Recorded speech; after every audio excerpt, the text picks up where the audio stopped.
قریب قریب تشریف لائیں.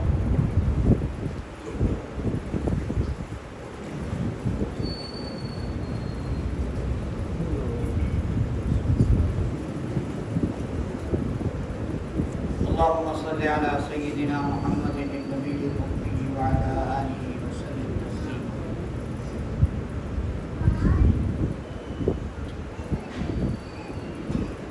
نبی کریم صلی اللہ علیہ وسلم کی سیرت طیبہ کا ایک روشن اور نمایاں پہلو یہ ہے آپ لوگوں کی غلطیوں پر انہیں معاف کر دیا کرتے. بڑے بڑے قصور کیے گئے اور آپ نے ان کو اس وقت معاف کر دیا جب کہ وہ آپ کی تلوار کے نیچے تھے اور آپ ایک لمحے میں ان کی گردن اتار سکتے تھے، لیکن آپ نے فرمایا جاؤ تمہیں معاف کیا، تمہیں ہم کچھ نہیں کہتے. چنانچہ اس چیز کے اثرات رہتی ہی دنیا تک اور کئی کئی نسلوں تک چلتے ہیں. آپ کے یہ جو اخلاق ہیں جو آپ نے دنیا میں جاری فرمائے یہ قیامت تک چلتے رہیں انشاءاللہ. ہم میں سے جس کا نصیب ہے وہ اس میں سے جو چاہے لے لے. ایمان والوں کی صفت بھی قرآن پاک میں یہی بیان کی ہے. الذین ينفقون فی السراء والضراء والکاظمین الغیظ والعافین عن الناس واللہ یحب المحسنین.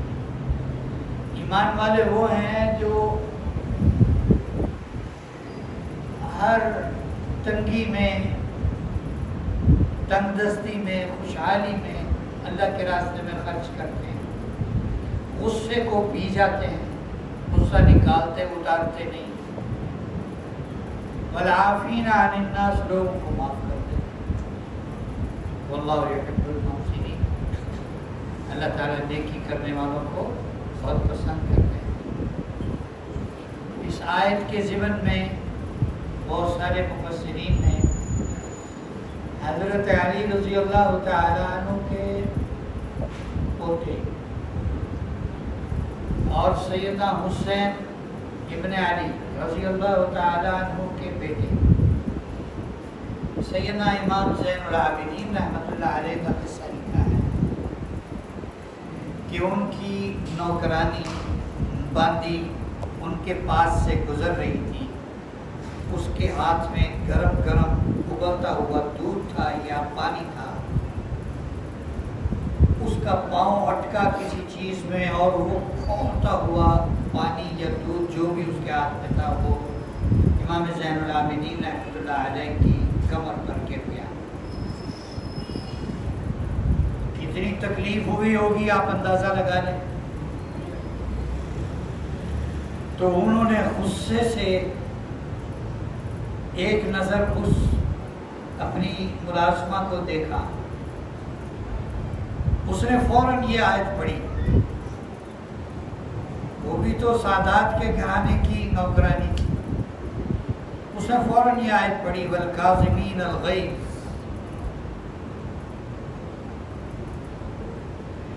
اور نظر نیچے جھکا دی. اس نے اگلی آیت پڑھی والعافین عن الناس. کہا جاؤ تمہیں معاف کیا. اس نے اگلا آیت کا ٹکڑا پڑھ دیا واللہ یحب المحسنین. کہا جاؤ تم اللہ کے لیے آزاد ہو. کہانی ختم. تو زندگی میں دنیا میں رہتے ہوئے آدمی سے بہت ساری غلطیاں کوتاہیاں ایک دوسرے سے ہو جاتی ہیں. معاف کر دینا چاہیے. کسی سے غلطی ہو جائے، خود سے غلطی ہو جائے تو معافی مانگ لینی چاہیے، کوئی حرج نہیں ہے، اس میں کوئی حرج نہیں ہے۔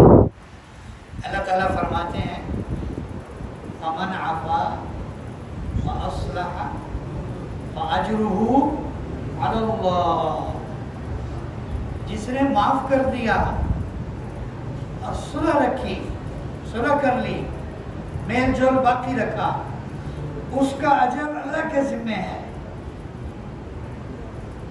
ہم جو کہتے ہیں نا نہیں میرا دل نہیں کرتا اس کو معاف کرنے کو، میں کیسے معاف کروں اس کو؟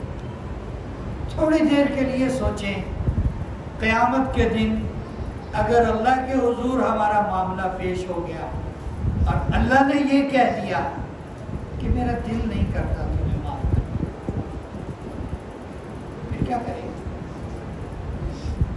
مجھے یہ بات کہتے ہوئے ایک بات یاد آئی، حدیث یاد آئی۔ قیامت کے دن اعلان ہوگا، توجہ سے سنیں، قیامت کے دن اعلان ہوگا، توجہ ہے سب کی؟ پھر سناتا ہوں، نہیں تو رہنے دیتے ہیں۔ قیامت کے دن اعلان ہوگا، فرشتہ کہے گا جس کا حق اللہ نے دینا ہے وہ کھڑا ہو جائے۔ عجیب ہے بھئی اللہ نے کس کا حق دینا ہے یار؟ اللہ نے کس کا حق؟ وہ سب نے اللہ کا حق دینا ہے۔ یہ کون ہے کہ اللہ نے اس کا حق دینا ہے؟ یہ کون ہے کہ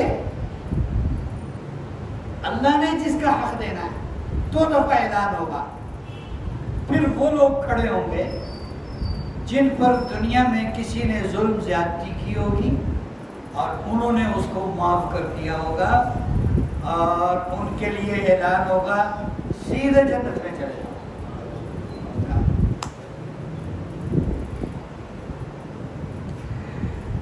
وہی تھوڑی دیر کی بات ہوتی ہے، تھوڑی دیر کا غصہ ہوتا ہے، تھوڑی دیر کی ناراضگی۔ ایمان کی نشانی نہیں ہے یہ کینہ دل میں پالنا، یا دل میں ایمان ہوگا یا کینہ ہوگا، یا دل میں ایمان ہوگا یا کسی کا غصہ ہوگا۔ دل کو فٹافٹ صاف کیا کرے، اپنی غلطی ہے معافی مانگ، یار مجھے معاف کرو۔ اللہ کے نبی نے 3 باتیں قسم کھا کر ارشاد فرمائی، ان میں سے ایک یہ ہے کہ اگر کسی سے معافی مانگنے پر کسی کی عزت کم ہو جائے تو قیامت کے دن مجھے پکڑ لے۔ یہ کون کہہ رہا ہے؟ یہ کون کہہ رہا ہے بھائی؟ حضور اکرم صلی اللہ علیہ وسلم فرمانا ہے کہ صدقہ دینے سے اگر کسی کا مال کم ہو جائے تو قیامت میں میرے پاس آ جائے، اور معافی مانگنے سے اگر کسی کی عزت کم ہو جائے تو میرے پاس آ جائے، پھر میں جانوں اور وہ جانے، اللہ جانے۔ تو معافی مانگنے کی بھی عادت ڈالیں، خدا نخواستہ غلطی ہو جائے تو بعض لوگوں کی بہت اچھی عادت ہوتی ہے، وہ کہتے جی چلو کوئی بات نہیں، قصور اس کا ہے، اسی جا کے اسے پیر پڑنا، کوئی بات نہیں، بہت اچھی عادت ہوتی ماشاء اللہ۔ یہ اخلاق ہیں، جو لے لے لے لے، اور جو نہ لے نہ لے، بھائی اس کی مرضی ہے، تو سب کے لیے جو ان کو اپنا لیں۔ شاہ عبد الغنی صاحب پھول پوری رحمۃ اللہ علیہ بہت بڑے اللہ والے گزرے، حکیم اختر شاہ صاحب رحمۃ اللہ علیہ کراچی والے، ان کے ہیرو مرشد بھی تھے۔ انہوں نے اپنے ایک مرید کو ایک دفعہ ڈانٹا، وہ بڑی عمر کے تھے، سفید ریش تھے، ان کو ڈانٹا اور ذرا زیادہ ڈانٹ دیا۔ پہلے تو پتہ نہیں لگا، شام ہو گئی، عصر کے بعد وہ چلے گئے، پھر خیال آیا اور ڈانٹ دیا، اور وہ سفید ریش ہے، سفید ریش کو ڈانٹ دیا میں نے، حالانکہ خود بھی بہت بڑے اللہ والے، خود بھی سفید ریش ہے، اور وہ مرید ہے ان کا، ڈانٹ سکتے ہیں، حق ہے، شاگرد ہے ان کا، لیکن کہا نہیں انہیں زیادتی کی۔ رات کے اندھیرے میں اپنے خادم کو ساتھ لیا اور اس مرید کے گھر گئے، عشاء کے بعد کہیں جا کے پہنچے، دور کہیں وہ رہتا تھا، رات گئے، اس کا دروازہ بجایا، اس نے دروازہ کھولا اور دیکھا کہ حضرت سامنے کھڑے ہیں۔ حضرت آپ کدھر، کیا ہوا؟ ہاتھ جوڑ دیے، بھائی میں نے تمہیں آج ڈانٹا تھا، معاف کر دو مجھے، تمہارے جانے کے بعد مجھے خیال آیا، مجھے معاف کر دو۔ میں نے کہا حضرت آپ بات نیچے کریں، آپ کیا کر رہے ہیں، گناہ گار کر رہے ہیں مجھے، آپ تو میرے استاد ہیں، آپ میرے پیر ہیں، آپ سے میں نے بہت کچھ سیکھا، جو مرضی کر سکتے ہیں۔ کہ نہیں، پہلے مجھے کہو کہ معاف کیا۔ کہ حضرت آپ کا حکم ہے تو میں آپ کو کہتا ہوں میں نے معاف کیا۔ واپس چلے آئے، سو گئے۔ خواب میں نبی کریم صلی اللہ علیہ وسلم کی زیارت نصیب ہوئی۔ خواب کا منظر یہ ہے کہ ایک کشتی پر حضور اکرم صلی اللہ علیہ وسلم اور سیدنا علی رضی اللہ تعالیٰ عنہ سوار ہیں، اور دوسری کشتی ہے اس پر شاہ عبد الغنی صاحب پھول پوری رحمۃ اللہ علیہ سوار ہیں۔ آپ صلی اللہ علیہ وسلم حضرت علی سے فرما رہے ہیں کہ یہ عبد الغنی کی کشتی کو نا میری کشتی سے جوڑ دو، عبد الغنی کی کشتی کو میری کشتی کے ساتھ جوڑ دو۔